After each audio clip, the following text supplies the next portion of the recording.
Praise the Lord. ஹல்லேலூயா. தேவனுடைய பரிசுத்தமுள்ள நாமத்தினாலே இந்த காலை வேளையில் உங்கள் யாவரையும் நான் வாழ்த்துகிறேன். ஆசீர்வாதம் மன்னா என்ற தேவனுடைய வார்த்தை மூலமாக உங்கள் சந்திப்பதிலே மிகுந்த மகிழ்ச்சி அடைகிறேன்.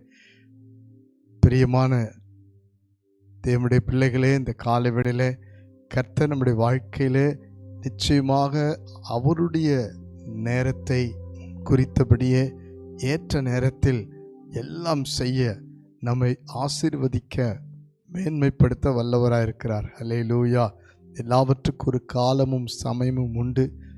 வேதம் சொல்லுகிறது ஏற்ற வேளை என்று கர்த்தர் சொல்லுகிறார், ஏற்ற நேரத்தில் என்று சொல்லுகிறார். நம்முடைய வாழ்க்கையில் கூட இந்த காலை வேளையில் நீங்கள் பலவிதமான யோசனைகளிலே காணப்படலாம். இன்னும் எனக்கு ஒரு ஏற்ற வேளை வரவில்லை, இன்னும் ஒரு ஏற்ற நேரத்துக்காக காத்திருக்கிறேன், என்னுடைய விண்ணப்பங்கள் வேண்டுதல்கள் இன்னும் அந்த ஒரு மாற்றத்தை, முடிவை, ஒரு பதிலை கொண்டு வரவில்லையே என்றெல்லாம் யோசிக்கலாம். கவலைப்படாதிருங்கள். ஆண்டவராகிய இயேசு கிறிஸ்து இன்றைக்கும் நமக்கென செய்து முடிக்க வேண்டியதை ஏற்கனவே செய்து முடித்திருக்கிறார். அல்லேலூயா. அவருக்காக நாம் காத்திருக்கிற ஒவ்வொரு காலகட்டங்களும் அவரை நோக்கி ஏறெடுக்கிற ஜெபங்களும் ஒன்றும் பெருமையாக விருதாவாக போய்விடவே முடியாது. அல்லேலூயா. இந்த காலை வேளையிலும் நமக்காக ஒரு தீர்க்க தரிசனமான வார்த்தை கர்த்தர் பேசி நம்மை ஆசீர்வதிக்கிறார். யோவான் எழுதின சுவிசேஷம் 4ஆம் அதிகாரம் 51ஆம் வசனத்தை வாசித்து பாருங்கள். அவன் போகையில் அவனுடைய ஊழியக்காரர் அவனுக்கு எதிர்கொண்டு வந்து உம்முடைய குமாரன் பிழைத்திருக்கிறான் என்று அறிவித்தார்கள். அல்லேலூயா. ஏற்ற நேரத்தில் கர்த்தர் உங்களுக்கு அற்புதம் செய்வார். கப்பர்நகூம் என்ற ஒரு ஊரிலே அந்த ஒரு ராஜாவுடைய மனுஷரில் ஒருவனுடைய குமாரன் அவன் சுகவீனமாய் இருக்கிறான் என்று சொல்லி ஆள் அனுப்பி ஆண்டவராய் இயேசு கிறிஸ்து அங்கு அந்த ஊரில் இருக்கிறார் என்ற ஒரு கேள்விப்பட்ட உடனே அவரை எப்படியாவது வீட்டுக்கு கொண்டு வந்து தன்னுடைய குமாரனை பிழைக்கச் செய்யும்படிக்கு அவன் வேண்டிக் கொள்ளுகிறான். பாருங்கள், இந்த காலை வேளையில் கூட உங்களுடைய இக்கட்டான ஒரு சூழ்நிலையில் ஆண்டவர் நிச்சயமாக ஏதாவது ஒரு மாற்றம், ஒரு அற்புதம், ஒரு விடுதலை, ஒரு சுகம், ஒரு பலன், இந்த காரியத்திலிருந்து ஒரு பரிபூர்ண ஒரு மாற்றம், ஒரு முன்னேற்றம், உங்களுடைய வேலையில் ஒரு ஆசீர்வாதம், பிள்ளைகளுக்கு ஒரு நன்மை, இப்படி பல விதத்திலே நீங்கள் வேண்டிக் கொண்டிருக்கலாம். கவலைப்படாதிருங்கள். அவனுடைய வேலைக்காரர் போகிறார்கள், போய் ஆண்டவரிடத்தில் அதை சொல்லுகிறார்கள்.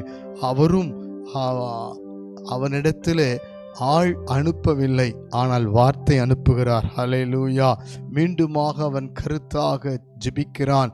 என் பிள்ளை சாகிறதற்குள் வர வேண்டும் என்று சொல்லி அவனுக்குள் ஒரு விசுவாசம் உண்டாயிருக்கிறது. இயேசு வந்தால் அற்புதம் நடக்கும். இன்றைக்கும் ஆண்டவர் வார்த்தையின் மேலே நீங்கள் விசுவாசமாய் உங்கள் விசுவாசத்தினுடைய ஆழத்தை வையுங்கள். இயேசுவின் வார்த்தை உங்களுக்கு இப்பொழுது கடந்து வருகிறது. அவனை பாருங்கள். ஆண்டவர் நீ போகலாம், உன் குமாரன் பிழைத்திருக்கிறான் சொன்ன வார்த்தையை நம்பி போனான் என்று வேதம் சொல்லுகிறது.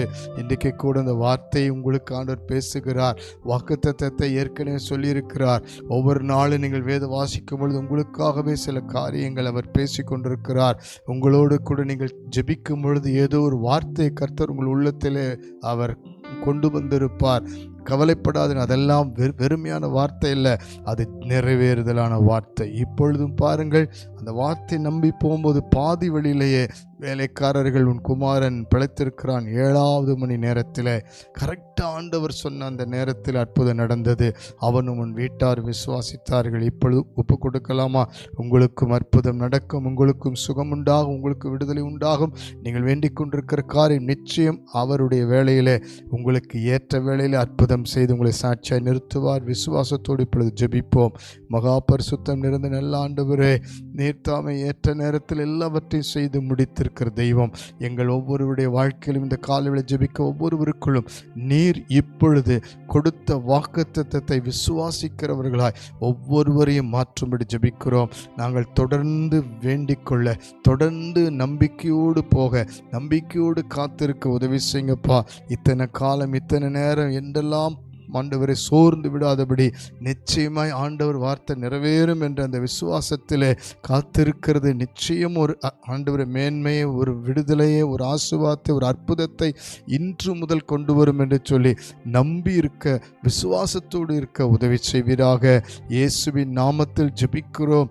அந்த குறிப்பிட்ட நேரத்தில் நம்முடைய வார்த்தை கிரியை செய்தது போல இப்பொழுது காத்திருக்கிற, வியாதி படுக்கையில் இருக்கிற, பலவீனத்தில் இருக்கிற, இக்கட்டில் இருக்கிற, தேவையில் இருக்கிற, பற்றாக்குறையில் இருக்கிறவருக்கு ஒரு அற்புதம் நடப்பதாக உம்முடைய வல்லமையினாலே, விடுதலையினாலே, சுகத்தினாலே ஒரு வல்லமை அனுப்புவீராக என்று ஜெபிக்கிறேன். நீர் அப்படி செய்வதற்காக நன்றி. இயேசு கிறிஸ்துவின் மூலம் ஆண்டவரே அந்த வல்லமையை இப்பொழுது பெற்றுக்கொண்டவர்கள் சுகமடைந்திருப்பதற்காய் நன்றி, விடுவிக்கப்பட்டதற்காய் நன்றி. இயேசுவின் நாமத்தில் ஜெபிக்கிறோம் ஜீவனுள்ள நல்ல பிதாவே. ஆமேன், ஆமேன், ஆமேன். God bless you. கர்த்தர் நிச்சயமாய் உங்களுக்கு வேளையில் அற்புதம் செய்திருக்கிறார். விசுவாசத்தோடு கர்த்தரை மகிமைப்படுத்துவோம். ஆமேன்.